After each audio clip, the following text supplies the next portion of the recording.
الحمد لله رب العالمين والصلاة والسلام على أشرف الأنبياء والمرسلين وخاتم النبيين محمد وعلى آله وصحبه ومن تبعهم بإحسان ودعا بدعوتهم إلى يوم الدين. أما بعد فأعوذ بالله من الشيطان الرجيم. بسم الله الرحمن الرحيم. قال الله تبارك وتعالى: واعتصموا بحبل الله جميعا ولا تفرقوا واذكروا نعمة الله عليكم إذ كنتم أعداء فألف بين قلوبكم فأصبحتم بنعمته إخوانا وكنتم على شفا حفرة من النار فأنقذكم منها.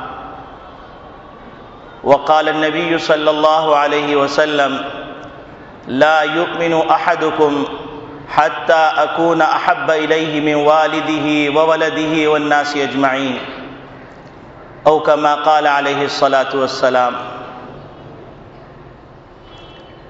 میرے محترم بزرگوں، عزیز دوستوں، دینی اسلامی بھائیوں، نبی اکرم صلی اللہ علیہ وسلم کی بعثت سے پہلے دنیا کے اندر ایک افراتفری کا عالم تھا. ہر طرف گھٹا ٹوپ اندھیرا تھا. طاقتور کمزور پہ ظلم کیا کرتا اور ظلم کرنے میں اپنے آپ کو حق بجانب سمجھتا، اور کمزور کو ذہنی طور پر اتنا پست کر دیا گیا تھا کہ وہ ظلم سہنا اپنا حق سمجھتا تھا.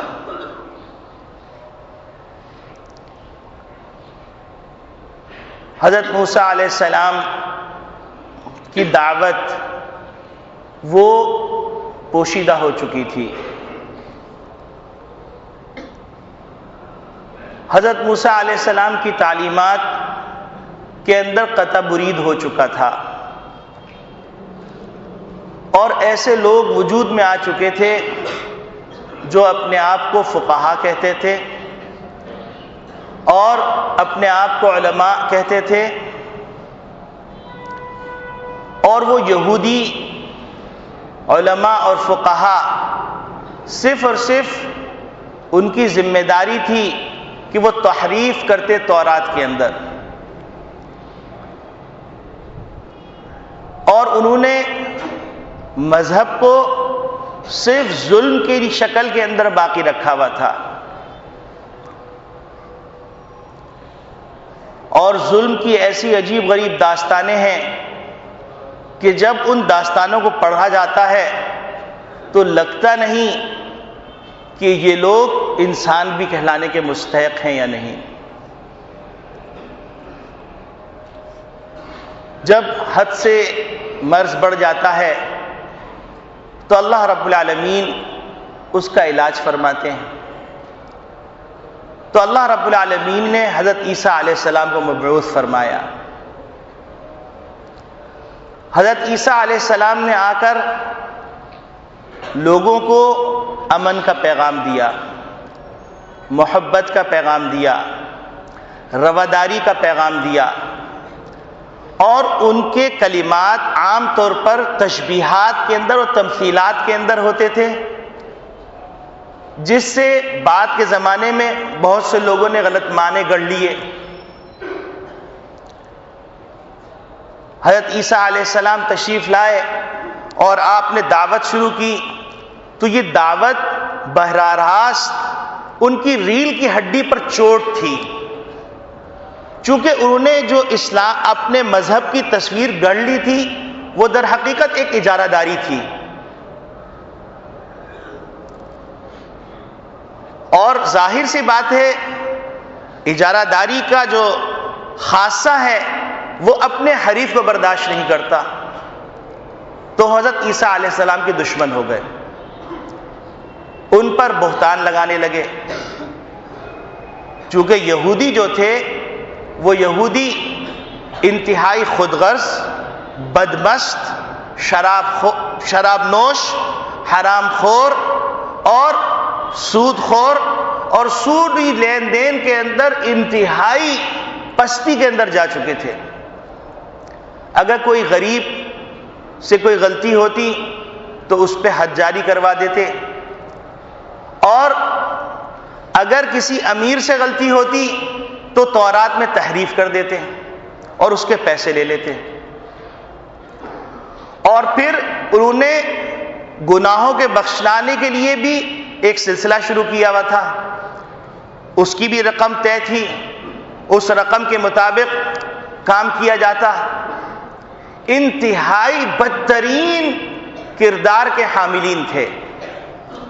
تو جب حضرت عیسیٰ علیہ السلام نے ان کے خلاف آواز اٹھائی تو وہ ان کے دشمن ہو گئے، اور ان کی ماضی اس بات پر آیا تھی اور اس بات پہ شاہد عدل تھی کہ انہوں نے اپنے مفادات میں نبی بھی ٹکرایا تو اس کو ذبح کر دیا، اور نبی کی بے حرمتی کرنے سے چوکتے نہیں، حتیٰ کہ حضرت عیسیٰ علیہ السلام کی دشمنی کے اندر اتنا آگے بڑھے اتنا آگے بڑھے اتنا آگے بڑھے کہ ان کو شہید کرنے کا ارادہ کر لیا، اور اپنے خیال کے اندر ان کو شہید بھی کر دیا۔ لیکن اللہ رب العالمین نے حضرت عیسیٰ علیہ السلام کو آسمانوں پہ اٹھا لیا، یہ ہمارا عقیدہ ہے، اور قیامت کے قریب دوبارہ نزول فرمائیں گے، یہ ہمارا عقیدہ ہے۔ اور وہ نئی شریعت لے کے نہیں آئیں گے، محمد صلی اللہ علیہ وسلم کی شریعت کی پرچار کے لیے ہی آئیں گے، اور محمد صلی اللہ علیہ وسلم کے امتی ہی کی حیثیت سے آئیں گے۔ تو یہ جو قادیانی اس میں شوشے چھوڑتے ہیں وہ بھی پاگل ہیں۔ بہرحال حضرت عیسیٰ علیہ السلام کے آسمان پہ چلے جانے کے بعد یہودیوں نے پھر اپنی کارروائی شروع کی، اطمینان سے اپنی کارروائی میں لگ گئے۔ خوب سے باطن ان کی سریش کے اندر پڑا ہوا تھا، اور انہوں نے ہی انجیل کے اندر بھی تحریف کی، اور عیسائیوں کے دو طبقے بنائے، اور پھر ان کو گروہ در گروہ میں تقسیم کیا۔ یہ ان کی سازشوں کا حصہ ہے، یہ ان کا مزاج ہے۔ دولت کے پجاری، ظلم و بربریت کے دلدادہ، انسانی خون کے پیاسے، یہ ان کا خاصہ ہے۔ اس طرح یہ سلسلہ چل رہا تھا، اور ہر طرف گھٹاٹوپ اندھیرا تھا، امید کی کرن کہیں نظر ہی نہیں آ رہی تھی۔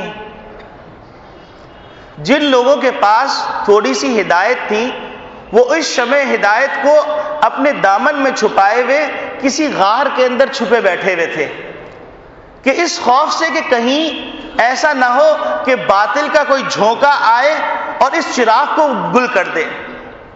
لیکن ان لوگوں کی مثال ایسی تھی جیسے آٹے میں نمک، یا یوں سمجھ لیجئے جیسا کہ برسات کے اندر انتہائی تاریکی ہو، انتہائی تاریکی کے اندر ایک جگنو ہو جو ادھر سے اڑ کے ادھر جاتا ہو، ادھر سے اڑ کے ادھر جاتا ہو، لیکن اس کی روشنی میں کوئی راستہ تلاش نہیں کر سکتا۔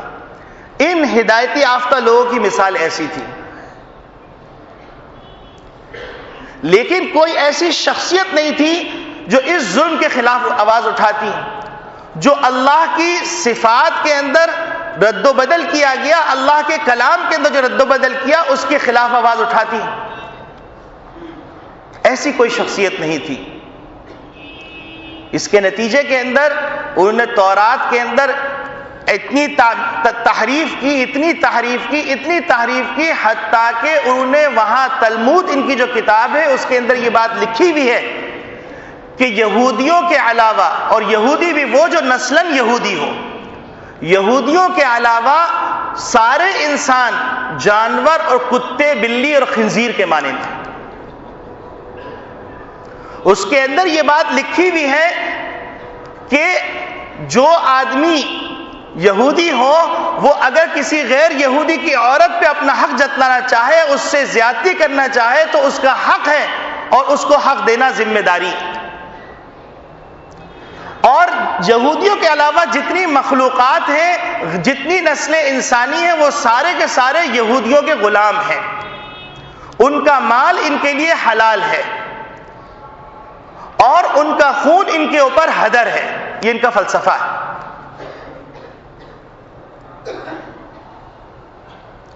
اسی فلسفے پہ یہ دنیا کے اندر اپنی کارروائیاں کر رہے تھے کہ اتنے میں اللہ رب العالمین نے حضرت مصطفیٰ تاجدار مدینہ سرور کونین خاتم النبیین صلی اللہ علیہ وسلم کو مبعوث فرما دیا۔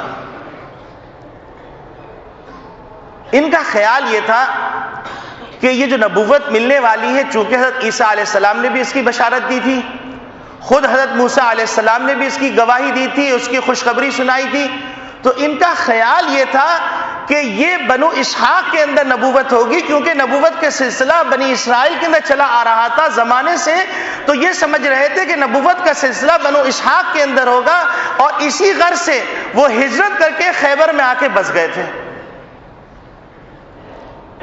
اور انتظار کیا کرتے تھے۔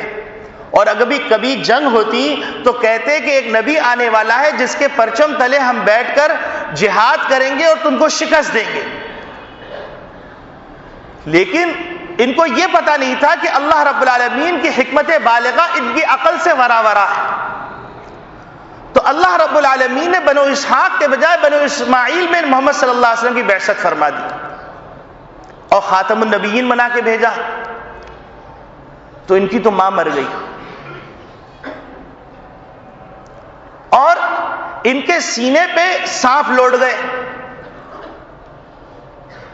بغض اور انتقام کی آگ سلگ گئی۔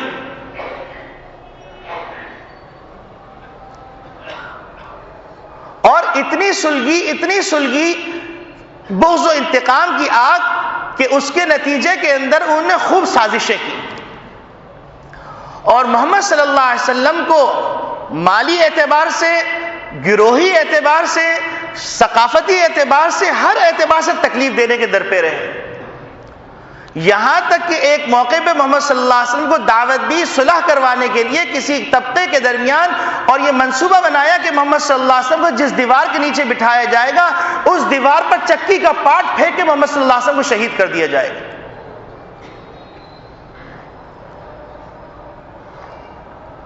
یہ انہوں نے پروگرام بنایا، اللہ رب العالمین نے وحی کے ذریعے سے ان کو بتلا دیا محمد صلی اللہ علیہ وسلم کو۔ پھر یہ چوکے نہیں، انہوں نے زہر ملایا، کھانے کے اندر ان کی عورت نے زہر ملایا اور محمد صلی اللہ علیہ وسلم کو زہر کا کھانا کھلانے کی کوشش کی۔ اور آپ یقین کیجئے اس وقت تک عالم اسلام کے اندر سکون نہیں ہوا جب تک کہ محمد صلی اللہ علیہ وسلم نے ان کو خیبر سے نکال کر ان کی قبر نہیں توڑ دی۔ پوری دنیا کے اندر، عالم عرب کے اندر، خلیج کے اندر پوری انہیں سازشوں کا ایک جال بنا ہوا تھا، اور ان کی سازشوں کا طریقے واردات جو ہے وہ طریقے واردات یہ ہے کہ پیسہ استعمال کرتے ہیں، پروپیگنڈے کی طاقت استعمال کرتے ہیں اور اسلحے کے اوپر، اجناس کے اوپر اپنا کنٹرول رکھتے ہیں، اور جنگیں چھیڑتے ہیں اور جنگیں چھیڑ کر سود پر قرضہ دیتے ہیں، اپنا اسلحہ مہنگے داموں فروخت کرواتے ہیں، پھر اس فروخت کرنے کے لیے سرمایہ خود فراہم کرتے ہیں، اس سے بھی نفع لیتے ہیں اور اس اسلحے سے بھی نفع لیتے ہیں۔ یہ ان کا خاصہ ہے، اور وقتاً فوقتاً یہ جنگیں چھیڑتے رہتے ہیں، اور پروپیگنڈا ان کا پاورفل ہتھیار ہے، اور اس ہتھیار کے ذریعے وہ ہر موقع کے اوپر ایسے ایسے پروپیگنڈا کرتے رہے کہ مسلمان جو بالکل پکے مسلمان تھے، بعض دفعہ ان کے اوپر بھی ایک ارتعاش کی کیفیت طاری ہو گئی، ایسا ایسا پروپیگنڈا کرتے۔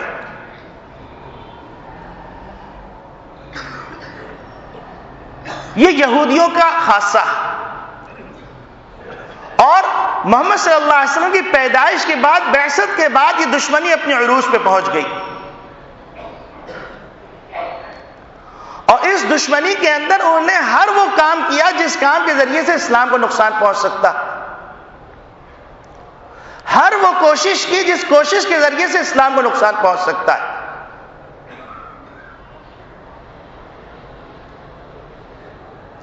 اب دو باتیں، ایک بات تو یہ کہ محمد صلی اللہ علیہ وسلم نے جو بات فرمائی کہ اخرج الیہود والنصارى من جزیرۃ العرب، یہ نبی کریم صلی اللہ علیہ وسلم نے ایسے ہی نہیں فرمائی۔ ما ينطق عن الهوى ان هو الا وحی یوحى، کہ اللہ کے رسول کوئی بھی بات اپنی خواہش سے نہیں کرتے، جو بھی بات فرماتے وہ وحی ہوتی۔ تو آج بھی دنیا کے اندر اگر بدامنی ختم کرنی ہے تو یہودی ریاست کو ختم کرنا پڑے گا۔ جس طرح نبی کریم صلی اللہ علیہ وسلم نے خیبر سے یہودی ریاست کو ختم کیا تو اسلام کو عروج ملا اور سازشوں کا دروازہ بند ہوا۔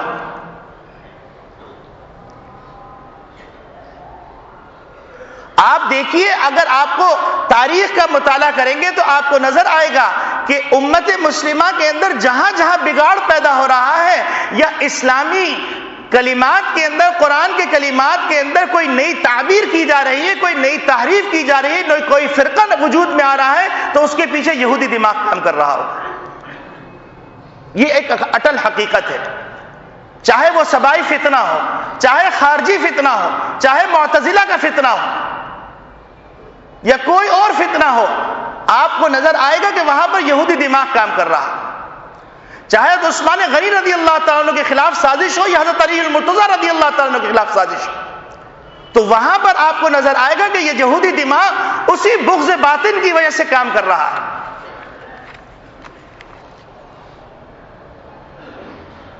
پھر اس کے بعد اللہ رب العالمین بڑی عجیب غریب بات فرماتے ہیں۔ اللہ فرماتے ہیں کہ قد بدت البغضاء من افواہہم، ان کے منہ سے جو بغض و عداوت کی چیزیں تمہارے سامنے آ رہی ہیں یہ تو کم ہیں، وما تخفی صدورہم اکبر، انہوں نے جو دلوں کے اندر چھپا کے رکھا وہ اس سے زیادہ ہیبت ناک ہے۔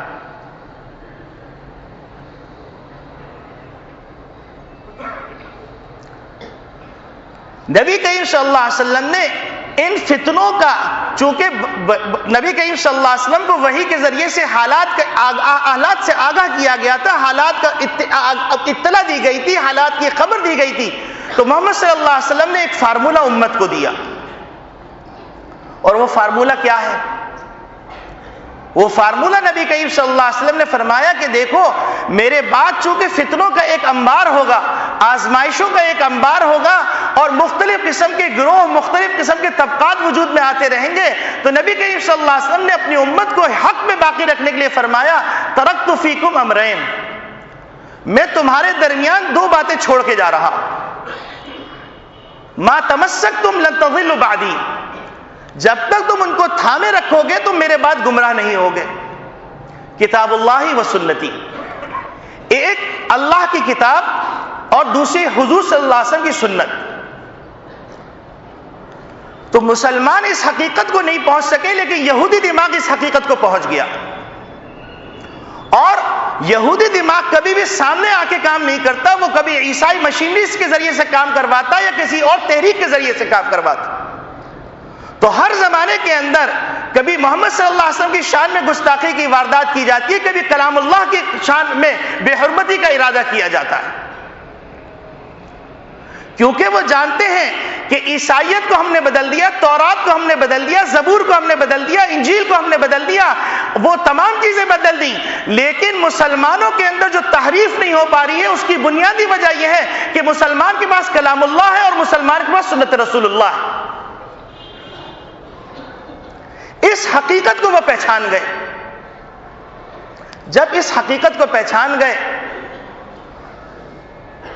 تو انہوں نے سوچا کہ اس پہ تیشہ چلایا جائے، اور تیشہ چلانے کے لیے انہوں نے مختلف تدبیریں کی۔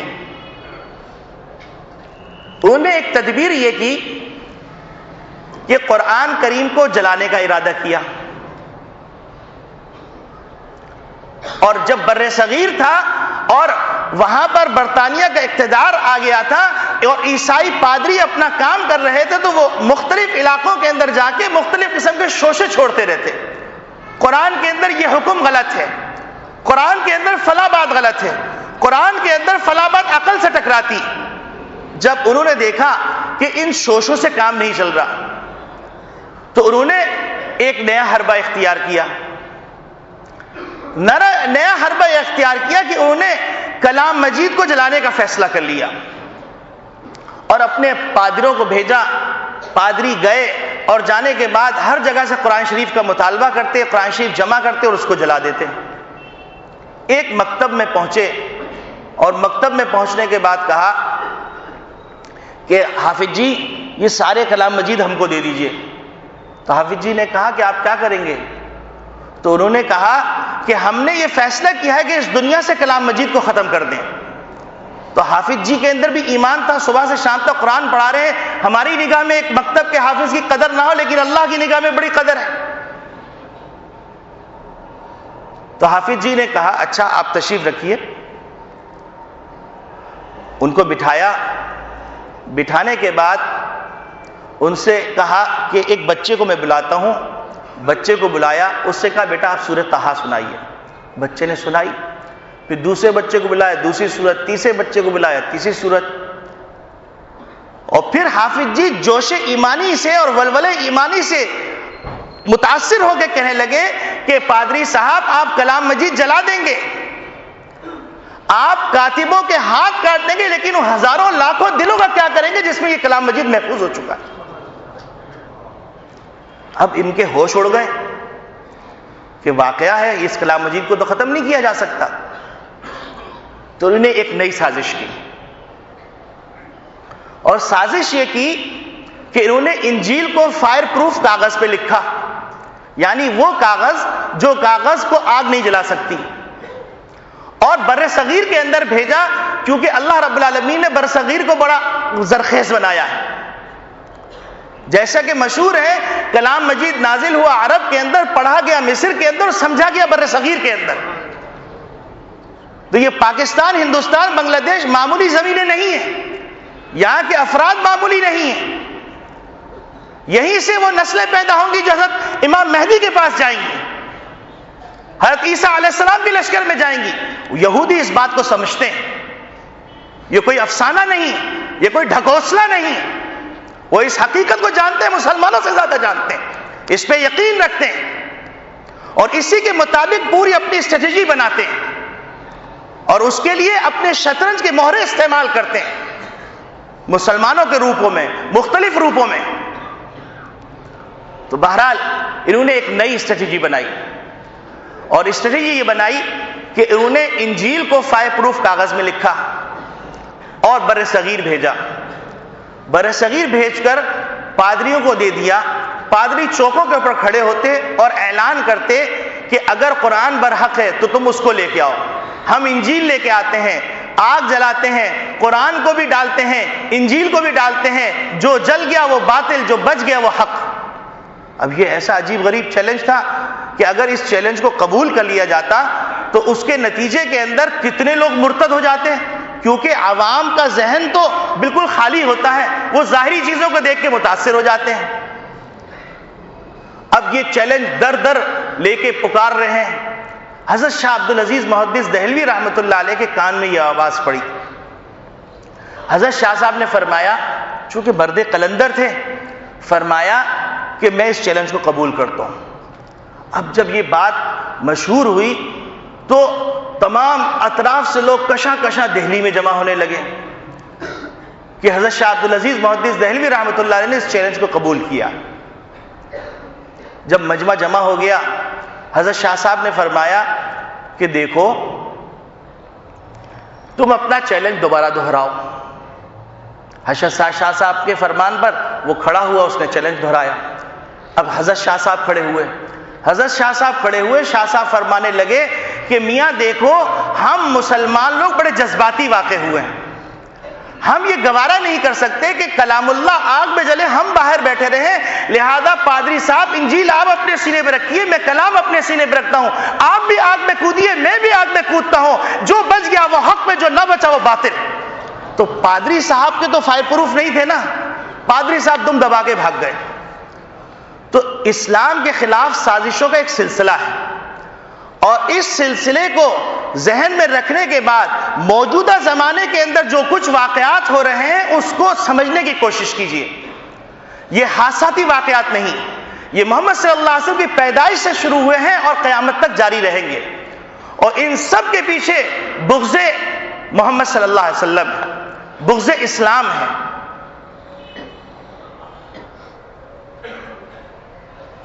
اس کو کوئی انوکھا واقعہ نہ سمجھیے، حادثاتی واقعہ نہ سمجھیے، کوئی ایسے ہی غلط فہمی نہ سمجھیے، یہ سازشوں کا ایک لامتناہی سلسلہ ہے جو ختم نہ ہونے والا ہے۔ مسلمانوں کے قلب کے اندر تھرمامیٹر لگا کر ایمانی حرارت کو چیک کیا جاتا ہے کہ مسلمان سو چکا ہے یا غافل ہو چکا ہے، مسلمان بیدار ہے یا جاگ رہا ہے، یہ ٹیسٹ کیا جاتا ہے تاکہ پھر تحریف کا کام کیا جا سکے، تاکہ ان کے ہاتھ میں ایک نئی شریعت دی جا سکے۔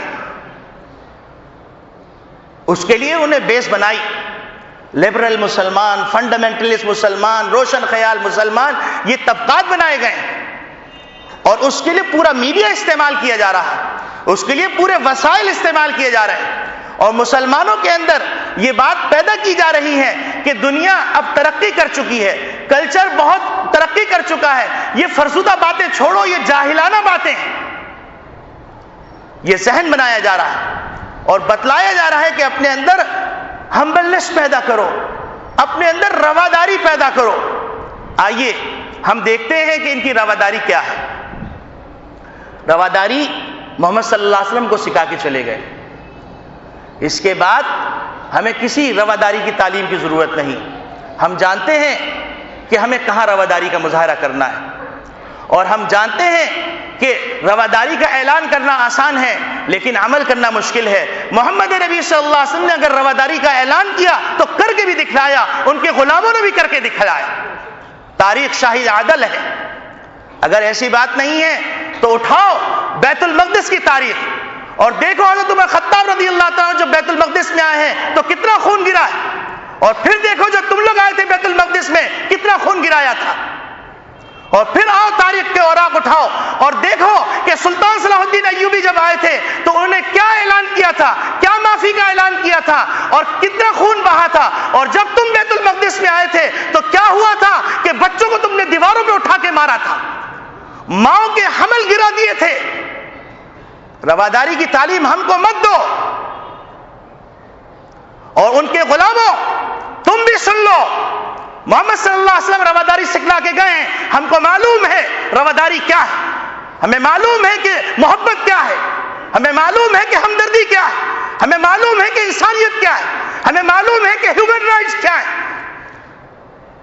موٹے موٹے نام لگا کر ہم کو بیوقوف نہ بناؤ، ہمارے مسلمان بہنوں بھائیوں اور بچوں کو بیوقوف مت بناؤ، اپنے آپ کو دھوکے میں ڈال لو تو ڈال لو، ہمیں معلوم ہے ہمارے محمد صلی اللہ علیہ وسلم نے ہم کو کیا تعلیم دی، ہم جانتے ہیں۔ آئیے ہم آپ کو بتلاتے ہیں کہ رواداری کیا ہے۔ آپ نے پوری تاریخ انسانیت کے اندر کبھی دیکھا کہ کسی فرد نے تحریف شدہ انجیل کی بے حرمتی کی ہو اور وہ مسلمان؟ اس کے مقابلے میں یہ جو روشن خیالی کی تعلیم دینے والے لوگ ہیں، انسانیت کی تعلیم دینے والے لوگ ہیں، اور حقوق انسانی سکھلانے والے ہیں، رواداری سکھلانے والے ہیں، آئیے ہم دیکھتے ہیں کہ محمد صلی اللہ علیہ وسلم نے جو دو بنیادیں دی ہیں کہ میں دو بنیادیں چھوڑ کے جا رہا ہوں، ایک کتاب اللہ اور ایک سنت رسول اللہ، تو ان دو بنیادوں کی تم حفاظت کرو۔ نبی کریم صلی اللہ علیہ وسلم نے فرمایا، وہ اس بات کو سمجھتے ہیں، اسی وجہ سے ان دونوں پر حملہ کرتے رہتے ہیں۔ اب آپ دیکھیے کہ قرآن کریم آپ یہودی نہیں مانتے، نہ مانیں، لیکن مسلمان مانتے ہیں، اور 7 ارب انسانوں میں مسلمانوں کا ایک بہت بڑا طبقہ ہے، بہت بڑی ریاستیں ہیں، بہت بڑے ملک ان کے پاس ہیں، بہت بڑے وسائل ہیں، مسلمانوں کو گو کھا کے یہ پروان چڑھ رہے ہیں، مسلمانوں کی دولت سے لطف اندوز ہو رہے ہیں، مسلمانوں کی بیوقوفیوں سے وہ مسلمانوں کے اوپر ظلم کر رہے ہیں۔ اب ان کو کیا اس بات کا خیال نہیں کہ مسلمانوں کی دل آزاری ہوگی؟ بیت الخلاء کے ٹیشو پیپر کے اوپر باضابطہ طور پر قرآن کی آیت چھاپی گئی اور بیت الخلاء کے اندر لگائی گئی، اور اس سے پخانہ صاف کیا جاتا ہے۔ یہ ہے یورپ کی تصویر۔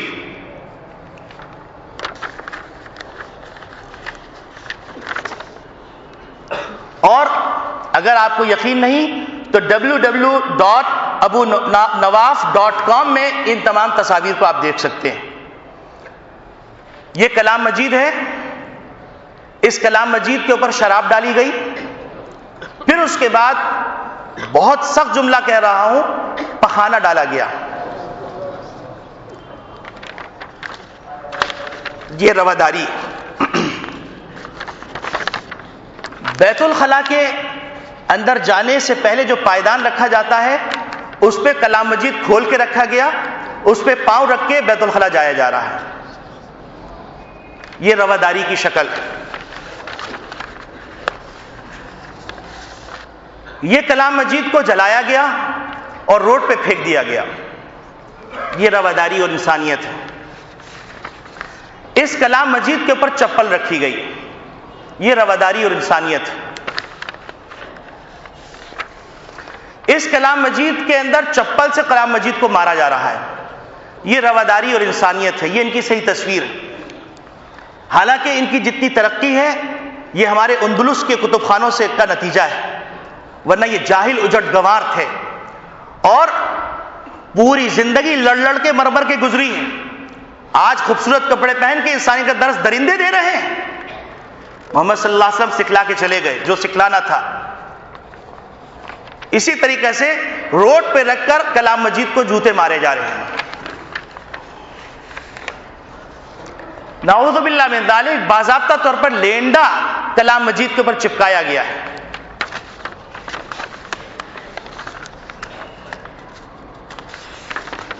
یہ کلام مجید رکھ کر باقاعدہ اس پہ فائرنگ کی جا رہی ہے اپنا بغض نکالنے کے لیے۔ پھر انہوں نے ایک طرف تو کلام مجید کے لیے یہ کیا، دوسری طرف چونکہ محمد صلی اللہ علیہ وسلم بنیاد ہیں، تو جب محمد صلی اللہ علیہ وسلم بنیاد ہیں تو اس بنیاد کو ہلانے کے لیے انہوں نے کبھی انکار حدیث کا فتنہ کھڑا کر دیا کہ حدیث کا انکار کر دیا، اور مسلمان کہلاتے ہیں، مسجدوں میں نماز بھی پڑھ رہے ہیں، حالانکہ کمبخت یہ سب ان کے ایجنٹ ہیں، ان سے پیسے لے کر قیمتی قیمتی کتابیں چھاپتے ہیں اور دنیا میں تقسیم کرتے ہیں، مسلمانوں کو کہتے ہیں حق کی دعوت۔ آپ سوچیے ذرا سا کہ اپنے درمیان بھی جو کالی بھیڑیں ہیں جو ان یہودیوں کے ایجنٹ ہیں، وہ در حقیقت محمد صلی اللہ علیہ وسلم کی اس حدیث کو سامنے رکھیے، ترکت فیکم امرین، میں تم میں آج درمیان 2 چیزیں چھوڑ کے جا رہا ہوں، کتاب اللہ و سنتی، ایک کتاب اللہ ایک سنت رسول ہے۔ آپ اس تاریخ کو جب سامنے رکھیں گے تو آپ کو نظر آئے گا کہ ان کا حملہ جو بار بار کتاب اللہ پہ یا سنت رسول اللہ پہ ہو رہا ہے اس کی وجہ کیا ہے؟ وجہ یہ ہے کہ یہ 2 وہ بنیادی ستون ہے جس کی وجہ سے اسلام میں تحریف نہیں کر پا رہے ہیں اور یہ قیامت تک نہیں کر پائیں گے۔ اس کا محافظ اللہ ہے، سن لیں، کان کھول کے سن لیں، اس کا محافظ اللہ ہے۔ تو اب وہ کبھی کلام مجید کے اوپر اپنا بغض اس طرح نکالتے ہیں، کبھی حضور صلی اللہ علیہ وسلم کی سنت کا انکار کر دیتے ہیں، کبھی حضور صلی اللہ علیہ وسلم کی سنت کی نئی تشریح کر دیتے ہیں، کبھی مسلمانوں میں نئے نئے فرقے پیدا کر دیتے ہیں جو ہندوازم کے قریب ہو، جو کسی اور چیز کے قریب ہو، اور کبھی ایسا کرتے ہیں کہ مسلمانوں کے اندر ایک جعلی نبی پیدا کر دیتے ہیں، اور جعلی نبی پیدا کرنے کے بعد جو نالائق مردود جب مرا تو اس کے منہ سے پخانہ نکل رہا تھا، ایسا مردود نبی اس پہ اللہ اور اللہ کے رسول کی اور ساری امت کی پھٹکار ہو، اور اس کو پورا پروٹوکول دیتے ہیں، پورا سرمایہ دیتے ہیں، اور آپ حیران ہوں گے کہ قادیانیوں کا ہیڈ آفس یروشلم میں ہے، اسرائیل کے اندر. تو آپ اندازہ کر سکتے ہیں کہ یہ کس کے نطفے سے پیدا ہوئے ہیں، کس کی ناجائز اولاد ہیں یہ.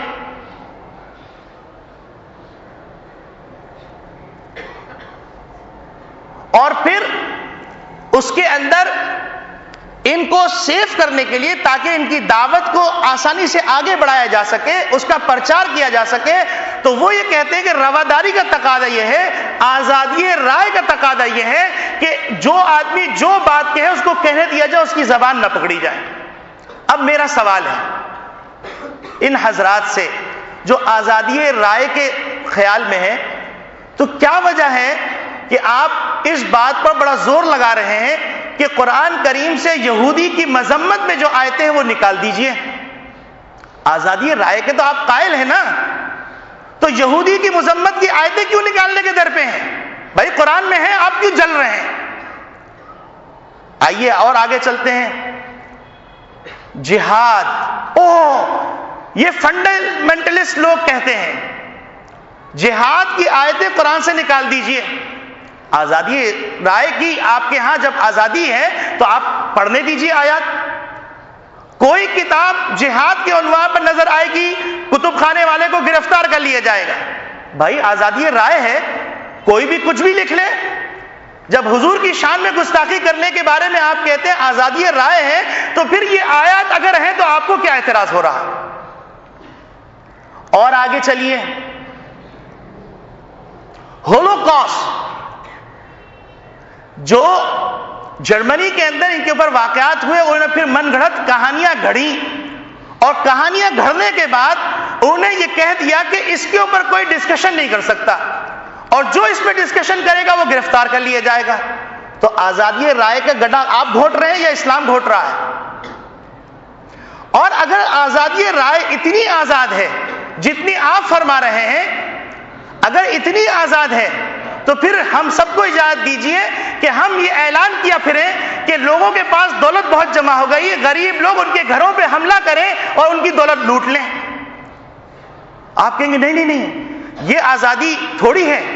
تو پھر کون سی آزادی آپ کہہ رہے ہیں جو آپ کے خبث باطن کی ترجمانی کرے؟ موٹے موٹے خوبصورت نعروں کے ذریعے سے امت کو بیوقوف مت بنائیے. اب آپ کا منحوس چہرہ امت کے سامنے آ چکا ہے، آپ کا بغض امت کے سامنے آ چکا ہے، اور آپ کیا چاہ رہے ہیں وہ امت کے سامنے عیاں ہو چکا ہے. اب یہ امت کی ذمہ داری ہے کہ وہ خواب غفلت سے اٹھ جائے اور اپنے دوست و دشمن کو پہچان لے. اب آپ دیکھیے کہ محمد صلی اللہ علیہ وسلم ایک شخصیت ہے، اور ان جیسی شخصیت کوئی نہیں. محمد صلی اللہ علیہ وسلم 1400 سال پہلے پردہ فرما چکے ہیں، کوئی قرضے کا لین دین بھی نہیں ہے، کوئی معاملہ بھی نہیں ہے. پھر کیا وجہ ہے کہ محمد صلی اللہ علیہ وسلم کی شان میں آئے دن گستاخی کرتے رہتے ہیں اور محمد صلی اللہ علیہ وسلم کے کارٹون بناتے رہتے ہیں؟ نہ صرف یہ کارٹون بناتے ہیں بلکہ کارٹون کا پرچار کرتے ہیں، اور باضابطہ طور پر آپ یہ سن کے حیران رہ جائیں گے کہ ہمارے اپنے ملک کے اندر بھی بعض لوگوں نے ایسی اسلامیات چھاپی ایک اسکول کے اندر جس میں بھالو کی تصویر ہے، اس کے سینے پہ محمد لکھا ہوا ہے. یہ کون سا بغض نکالا جا رہا ہے؟ ہم جذبات کے اندر نہیں، ٹھنڈے دل سے سوچیں. اسی لیے میں چیخ کے بات نہیں کر رہا، میں تیز بات نہیں کر رہا ہوں، میں سوچنے کی دعوت دے رہا. پھر آپ دیکھیے یہ اتنے روادار ہیں، میں آپ کو چند باتیں عرض کروں گا، آپ اس کو دیکھیے گا. ڈنمارک کے اخبار نے 2005 میں نبی کریم صلی اللہ علیہ وسلم کے 12 کارٹون چھاپے.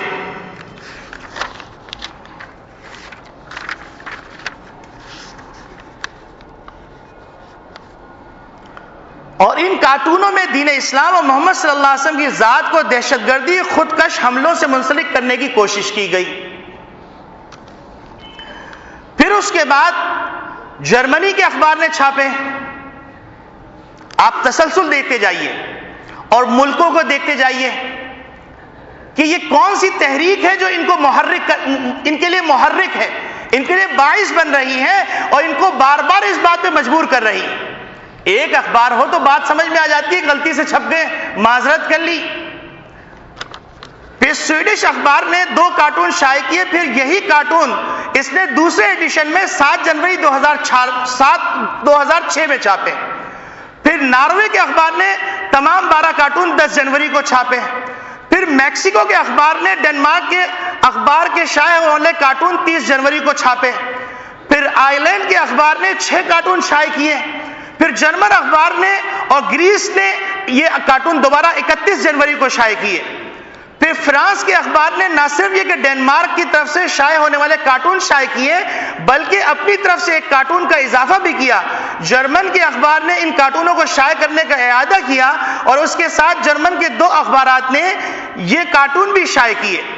اٹلی کے اخبار نے، اسپین کے اخبار نے، ہالینڈ کے اخبار نے بھی کارٹون شائع کیے۔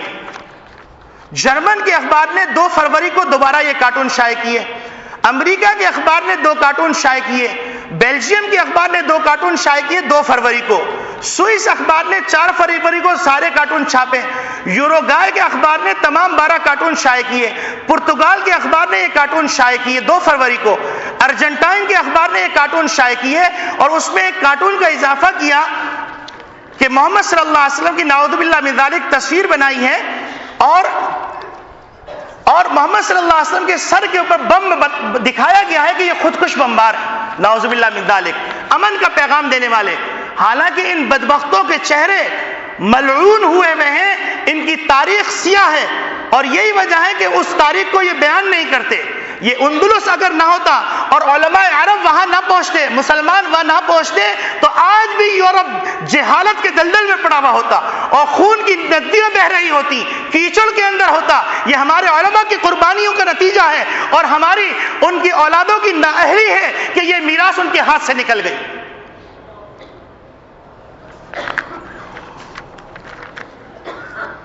پھر اس کے بعد ساؤتھ کوریا نے یہ کارٹون 3 فروری 2006 کو شائع کیے۔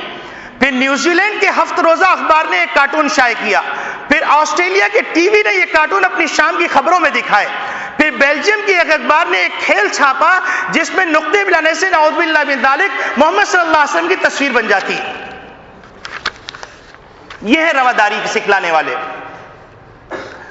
پھر پولینڈ اور نیوزی لینڈ کے اخبار نے نہ صرف یہ کارٹون شائع کیے بلکہ پیرس کی آزادی پر مضمون بھی چھاپے گئے جس میں کارٹون کی اشاعت کے خلاف مسلمانوں کے احتجاج پر شدید مذمت کی گئی۔ پھر فرانس کے ہفت روزہ اخبار نے 12 کارٹون کے ساتھ ایک نیا کارٹون شائع کیا جو ان کے کارٹونسٹ کابو نے بنایا تھا۔ پھر سرکولیشن کے اعتبار سے برازیل کا سب سے بڑا میگزین، یہ میگزین بھی ان مذموم حرکتوں میں پیچھے نہیں رہا اور مذکورہ بالا کارٹون نہ صرف اپنے پرنٹ ایڈیشن میں شائع کیے بلکہ اپنی ویب سائٹ پر بھی دکھائے۔ اٹلی کی دیکھیے یہ واقعہ سنیے، آپ حیران ہو جائیں گے۔ یہ رواداری کی تعلیم دینے والے ہیں، یہ انسانیت کا درس دینے والے ہیں۔ اٹلی کے منسٹر نے ٹی شرٹ پہنی جس میں محمد صلی اللہ علیہ وسلم کے کارٹون بنے ہوئے تھے اور پھر اس نے کہا کہ مجھے معلوم ہے کہ ان کارٹون سے دنیا اسلام کو غم پہنچے لیکن میں یہ ٹی شرٹ پہنوں گا تاکہ آزادی رائے کے اظہار کے خلاف ہونے والے احتجاج کو دبایا جا سکے۔ یہ آپ سمجھ لیجئے، یہ رواداری کے سکھلانے والے لوگ ہیں، یہ امن کے پیغمبر ہیں۔ فرانس کے اخبار نے محمد صلی اللہ علیہ وسلم کے کارٹون شائع کیے اور اپنا موقف بیان کیا کہ ہم یہ کارٹون آزادی اظہار کے تحفظ کے لیے شائع کر رہے ہیں۔ ڈنمارک کی پولیس نے کئی مسلمانوں کو اس شبے میں گرفتار کیا کہ وہ کارٹون بنانے والوں پر حملے کی منصوبہ بندی کر رہے ہیں اور یہ خبر شائع ہونے پر ایک بار پھر ڈنمارک کے متعدد اخبارات نے یہ دوبارہ کارٹون شائع کیے اور اس کے اندر پچھلے اخباروں کے ساتھ نئے اخبار بھی شامل ہو گئے۔ اب یہ تو اخبارات کا ایک تسلسل ہے، آپ کو پھر آسیہ کے جو واقعہ ہے سمجھ میں آ جائے گا۔ پاکستان کے اندر جو یہ واقعہ ہوا ہے یہ واقعہ ایسے ہی نہیں ہوگا، کرایا گیا ہے اور اس کے پیچھے ایک سازش ہے جس سازش کے خلاف اس وقت پوری امت سراپا احتجاج بنی ہوئی اور جو سازش کے اندر ملوث ہو رہے ہیں وہ بھول گئے ہیں کہ ابھی بھی حضرت عطا اللہ شاہ بخاری رحمت اللہ علیہ کی اولاد موجود ہے، ابھی بھی یوسف بن نوری رحمت اللہ علیہ کی اولاد موجود ہے، ابھی محمد صلی اللہ علیہ وسلم کے غلام موجود ہیں، اور وہ بھول گئے ہیں کہ لاہور کی بادشاہی مسجد کے اوپر خون کا نذرانہ پیش کر کے آئین کو بنوانے والے لوگ، ان کی اولادیں اب بھی موجود ہیں، وہ بھول گئے۔ اور ہم کو یہ تعلیم دی جا رہی ہے کہ دنیا کے اندر ہماری تصویر بری ہو رہی ہے، لہذا اس قانون کو ختم کیا جائے۔ یہ جو میں نے شواہد بیان کیے تاریخ کے ساتھ ہیں، اخباروں کے اندر موجود ہیں، جن کے پاس اگر تاریخ درست نہیں ہے اس سے وہ اپنی تاریخ درست کر لیں۔ کیا اس کے ذریعے سے ان کی منحوس شکل سامنے نہیں آ رہی؟ ہم کو امن کا پیغام دے رہے ہیں۔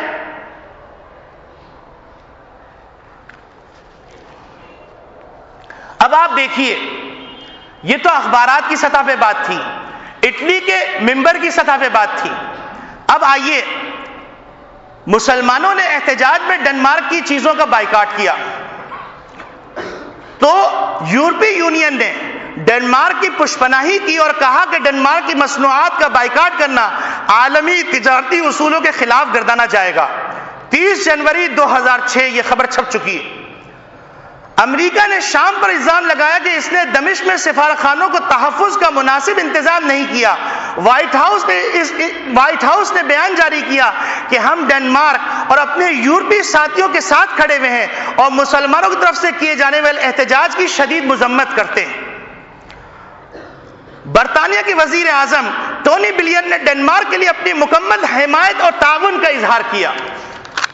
یہ سب چیزیں چھپی ہوئی ہیں، میں اپنی طرف سے عرض نہیں کر رہا۔ نیٹو کے سیکرٹری جنرل ہوف شیفر نے ڈنمارک کے لیے مکمل حمایت اور تعاون کا اعلان کیا۔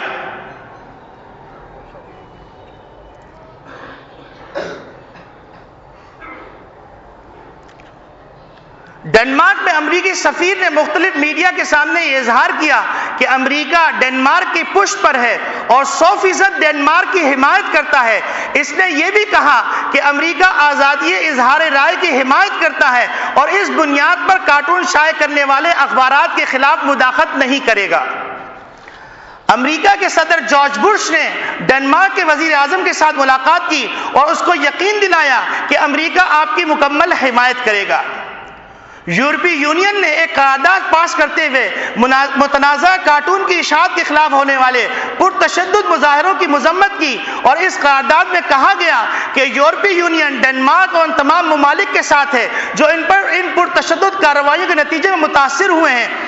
اور بی بی سی نیوز نے رپورٹ دی کہ مسلمانوں کے بائیکاٹ کی وجہ سے ڈنمارک کی برآمدات میں فروری سے لے کر جون تک کے عرصے میں 15.50% کی کمی واقع ہوئی۔ اس کمی کا 50% حصہ مشرقی وسطی کو برآمد کی کمی کی وجہ سے ہوا۔ امریکہ نے نہ صرف سفارتی اور سیاسی محاذ پر ڈنمارک کی پشپناہی کی بلکہ تجارتی محاذ پر بھی ڈنمارک کی مصنوعات خرید کر اس کی معیشت کو سنبھالا دیا۔ پہلی سہ ماہی میں ڈنمارک کی امریکہ کو برآمدات میں 17% اضافہ ہوا، اور امریکہ نے یہ کردار اسلام کی دشمنی کا واضح ثبوت ہے۔ یہ پروف کے ساتھ بات کر رہا ہوں، اور یہاں پر میرے پاس اور بھی تصاویر ہیں جس میں محمد صلی اللہ علیہ وسلم کے 12 کارٹون موجود ہیں۔ آپ سوچئے کہ رواداری کہہ دینا آسان ہے، محمد صلی اللہ علیہ وسلم نے رواداری کی تعلیم دی تو محمد صلی اللہ علیہ وسلم نے کر کے بتلایا۔ اب یہ پوری تاریخ، یہودی تاریخ سے لے کر محمد صلی اللہ علیہ وسلم تک اور محمد صلی اللہ علیہ وسلم کی تاریخ سے لے کر آج تک کی تاریخ آپ کے سامنے جب آ گئی تو اب ہم دیکھتے ہیں اس تناظر کے اندر آسیہ کا واقعہ۔ یہ واقعہ کروایا گیا ہے اور اس کی پشپناہی کی گئی، اور اس واقعے کے اندر اصل مقاصد کیا ہے؟ اصل مقاصد یہ ہے کہ محمد صلی اللہ علیہ وسلم نے جو دو بنیادیں چھوڑی ہیں، ایک کتاب اللہ اور دوسری سنت رسول اللہ، تو سنت رسول اللہ کے لیے بنیاد محمد صلی اللہ علیہ وسلم کی ذات ہے، تو محمد صلی اللہ علیہ وسلم کی ذات کو متاثر کرنے کے لیے ہر ایک کو آزادی دے دی جائے تاکہ مسلمان یوزڈ ٹو ہو جائیں، اٹلی کے منسٹر کا بیان آپ کے سامنے میں پڑا، آپ کو اندازہ ہو جائے گا کہ اس نے یہ بات کہی ہے کہ میں یہ کارروائی اس لیے کر رہا ہوں تاکہ مسلمان یوز ٹو ہو جائے اور مسلمان ان چیزوں کو گوارا کرنے لگے. یعنی اس کا دوسرا لفظ یہ ہے کہ مسلمان مداہنت کرنے لگے، مسلمان عیسائیوں کی طرح کمپرومائز کر لیں، اور جس طرح یہودی نے عیسائیوں کو تقسیم کیا گروہ در گروہ کے اندر، اس طرح یہودی جب چاہیں جس طرح چاہیں مسلمانوں کی تقسیم کر دیں اور مسلمانوں کو کوئی احساس نہ رہے.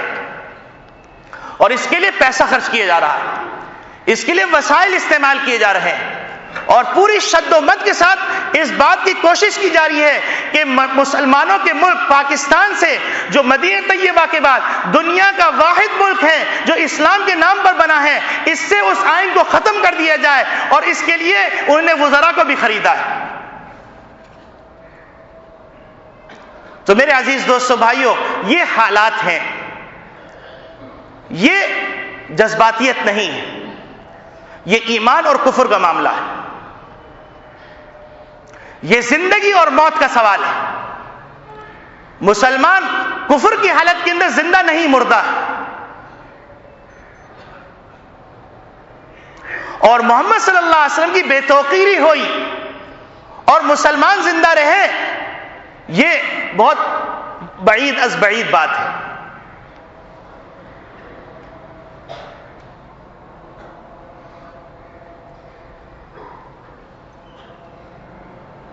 مسلمان کو اٹھنا پڑے گا اور اس کے لیے اپنی آواز بلند کرنی پڑے گی.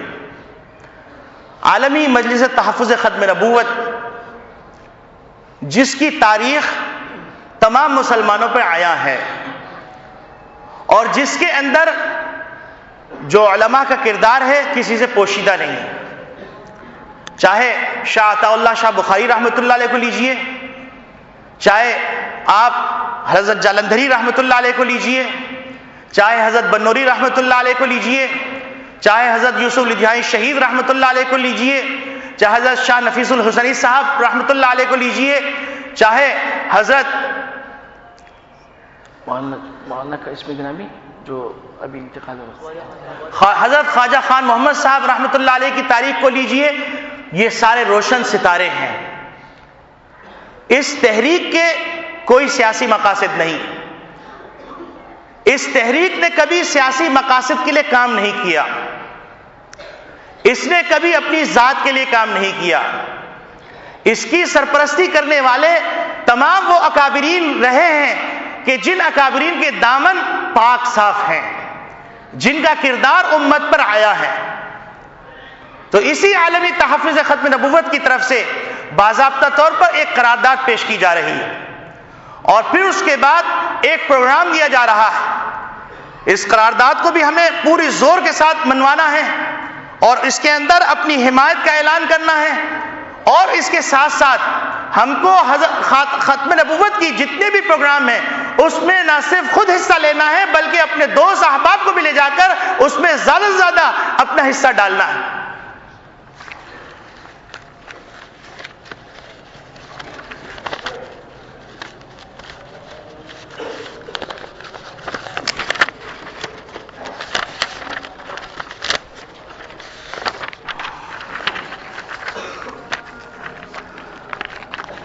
بسم اللہ الرحمن الرحیم. جمعۃ المبارک کا یہ اجتماع گورنر پنجاب، نام نہاد انسانی حقوق کی تنظیمیں، حکومتی وزراء اور اسلام دشمن لابیوں کی طرف سے آسیہ مسیح کی سزا میں معافی سے متعلق کوششوں اور بیانات پر سخت تشویش کا اظہار کرتا ہے، اور اسے قانون توہین رسالت کی سزا کو ختم کرنے کے لیے عظیم سازش قرار دیتا ہے. توہین رسالت کے اس کیس کو آڑ بنا کر قانون توہین رسالت کو ختم کرنا اسلام دشمنی اور رسالت مآب صلی اللہ علیہ وسلم سے بغاوت قرار دیتا ہے، جو مملکت خداداد اسلامی جمہوریہ پاکستان کے مقاصد اور قیام کے بھی سراسر خلاف ہے. ہم مطالبہ کرتے ہیں کہ قانون توہین رسالت میں کسی قسم کی تبدیلی ہرگز نہ کی جائے تاکہ کسی بھی بدبخت کو شان رسالت میں گستاخی کی جرت نہ ہو سکے. کیا آپ حضرات کو یہ قرارداد منظور ہے؟ اور ہم یہ نیت کرتے ہیں کہ اس کے لیے جان کا نذرانہ پیش کرنا پڑے، ہم پیچھے نہیں ہٹیں گے۔ تمام جتنے بھی لوگ یہاں موجود ہیں وہ اس بات کا اظہار کرتے ہیں کہ محمد صلی اللہ علیہ وسلم کی شان میں گستاخی کے لیے کوئی حرکت برداشت نہیں کریں گے۔ حکومت کے ذمہ داران اس آواز کو سن لیں اور اپنے ریکارڈ پہ رکھ لیں کہ محمد کے غلام مرے نہیں ہیں۔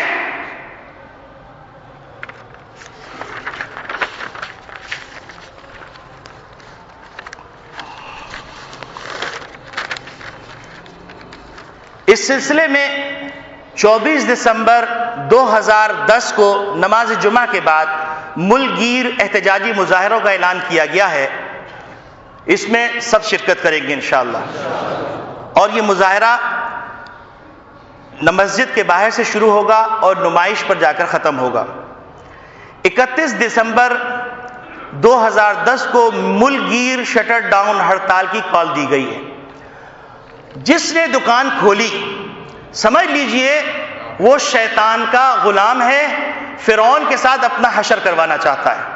محمد صلی اللہ علیہ وسلم کی محبت کا تقاضا یہ ہے کہ محمد صلی اللہ علیہ وسلم کے نام پر اس بات کا مطالبہ کیا جا رہا ہے، آپ دنیا کو بتا دیں کہ ہم محمد کے غلام ہیں، ہم اپنا سب کچھ لٹا دیتے ہیں۔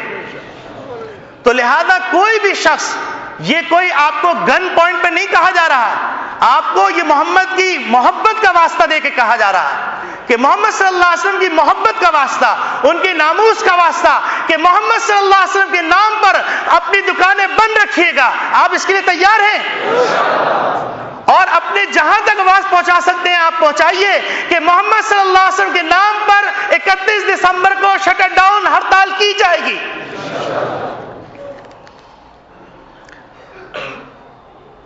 تیسرے نمبر پر 9 جنوری 2011 کو کراچی میں احتجاجی جلسہ کیا جائے گا۔ تمام حضرات اس میں شرکت کی نیت کریں۔ میرے عزیز دوستو بھائیوں، اس وقت امت ایک بہت بڑی آزمائش سے گزر رہی ہے، اور اس آزمائش سے گزرتے ہوئے ہم کو شانہ بشانہ کھڑا ہونا ہے۔ یہ کسی مکتب فکر کا ایشو نہیں، چاہے دیوبندی ہوں، چاہے بریلوی ہوں، چاہے کسی بھی مکتب فکر سے تعلق رکھتے ہوں، یہ محمد صلی اللہ علیہ وسلم ہم سب کے ہیں۔ تو لہذا اس وقت مسالک کا اختلاف کو آڑے مت آنے دیجئے۔ اگر بریلوی اجتماع کرتے ہیں ہم سب اس میں شرکت کریں گے، اگر دیوبندی اجتماع کرتے ہیں ہم سب اس میں شرکت کریں گے۔ جو بھی محمد صلی اللہ علیہ وسلم کی ناموس میں کھڑا ہوگا ہم اس کی خدمت کریں گے۔ حضرت عطا اللہ شاہ بخاری رحمۃ اللہ علیہ فرماتے تھے، اگر کتا بھی محمد صلی اللہ علیہ وسلم کی ناموس کے لیے کھڑا ہوگا ہم اس کی بھی غلامی کریں گے۔ تو محمد صلی اللہ علیہ وسلم کی غلامی کے لیے آج ہم سب ایک ہیں، ہم سب ایک ہیں۔ دنیا والوں دیکھ لو، ہم کسی مسلک کی بات نہیں کر رہے، محمد صلی اللہ علیہ وسلم کی محبت کی بات کر رہے ہیں۔ ہمیں کسی کا اختلاف نہیں، محمد کی غلامی ہم سب کو متحد کر سکتی، ہم سب متحد ہیں۔ اور کوئی یہ نہ سمجھے کہ پاکستان کے فروعی اختلاف کی بنیاد پر کسی گروہ کو ایک جگہ بٹھا دیا جائے گا، دوسری جگہ بٹھایا جائے گا۔ ہر گروہ محمد صلی اللہ علیہ وسلم کی جان کی، محمد صلی اللہ علیہ وسلم کی عزت اور ناموس کے لیے اپنی جان کا نذرانہ پیش کرے گا۔ دوسری بات یہ کہ آج ہم ساتھ ساتھ یہ بھی طے کر لیں کہ ہم 5 وقت کی نماز پڑھیں گے، اب نماز ہم سے نہیں چھوٹے گی۔ ہم یہ بھی طے کر لیں کہ ہم کچھ وقت قرآن شریف پڑھنے کے لیے نکالیں گے۔ ہم یہ بھی طے کر لیں کہ ہم جھوٹ نہیں بولیں گے۔ ہم یہ بھی طے کر لیں کہ ہم سود نہیں کھائیں گے۔ ہم یہ بھی طے کر لیں کہ ہم رشوت نہیں لیں گے۔ ہم یہ بھی طے کر لیں کہ ہم گناہ نہیں کریں گے۔ ہم یہ بھی طے کر لیں کہ ہم ہندوانہ کلچر کا بائیکاٹ کریں گے۔ تو اس کے لیے ہم سب تیار ہیں۔